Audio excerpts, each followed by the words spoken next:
وعباد الرحمن الذين يمشون على الأرض هونا وإذا خاطبهم الجاهلون قالوا سلاما والذين يبيتون لربهم سجدا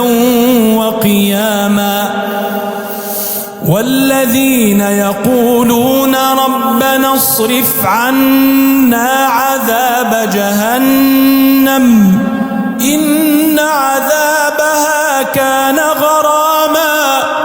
إنها ساءت مستقرا ومقاما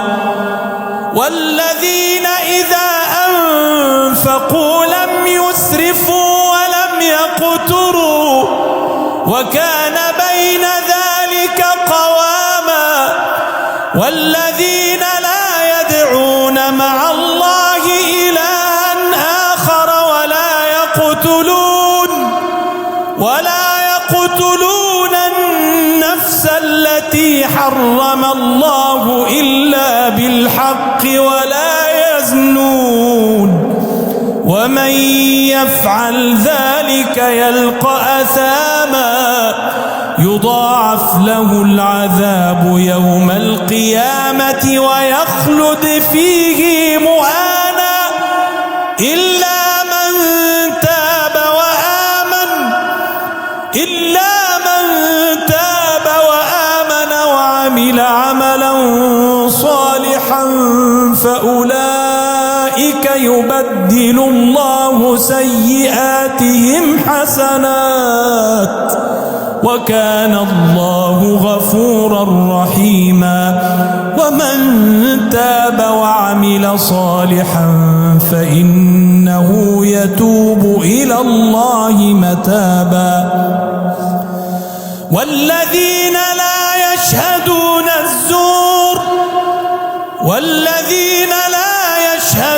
الزور وإذا مروا باللغو مروا كراما